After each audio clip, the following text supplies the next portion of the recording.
Chapter 11. Once in a while, on a weekend, my mom gets inspired. Then, instead of cereal or Pop-Tarts, she makes a full-on breakfast. The smell of coffee, eggs, tofu bacon, almost as good as the real stuff, and pancakes wakes me up. One of my favorite things to do on a weekend is to remember my dreams. I always stay in bed for a few minutes, relive the good parts, analyze the bad, then I write them down in a notebook. If it's possible, I also draw them. They end up pretty weird when I do, like pictures by the artist Dali, who used to paint his dreams of melting clocks and stuff. In last night's dream, I was running through this maze being chased by Sharon Trout.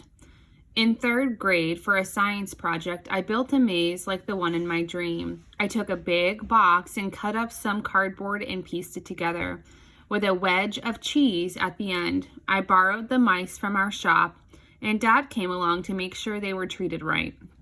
When it came time to put the mouse in, I picked our fastest mouse, Harvey.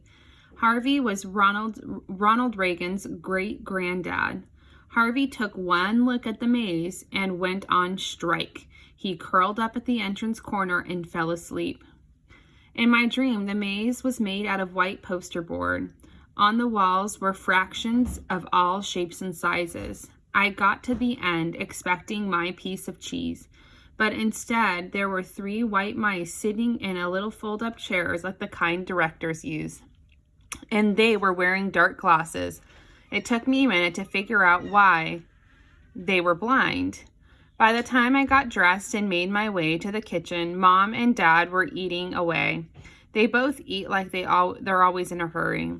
They could be members of Congress the way they act, like they've got something pressing on them. It's like the Joint Security Council rather than just a few dirty cages to clean. Something has to be done, I heard my mom whisper.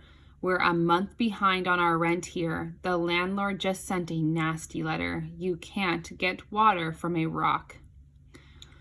We've always had the shop. It's our life, Dad said. Well, maybe we could change locations.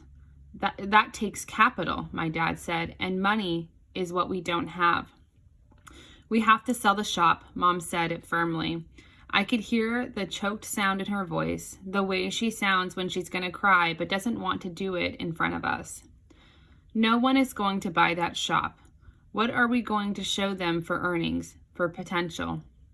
Well, we just have to sell the building then and find jobs, Mom said. I can get a teaching job. I was about to go in, but I waited. I knew it was wrong to listen in. But I had about as much chance of learning the truth otherwise as I did of becoming a master of calculus. I held my breath and tried to be perfectly still.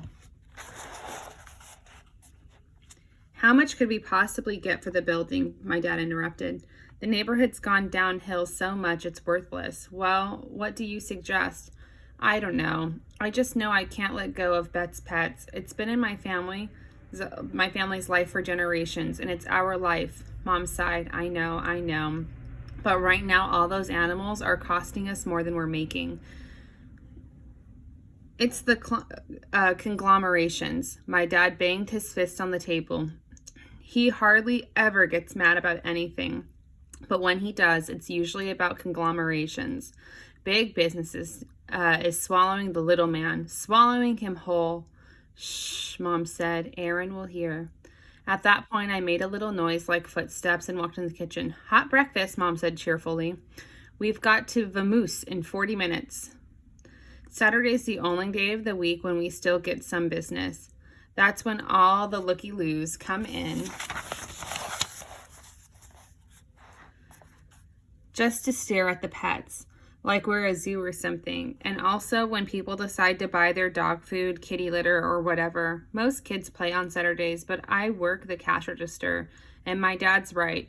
I do a good job. Even though I've done it for years, I still think it's cool to punch in the numbers on our old register, hear the loud ring, and watch the drawer fling open.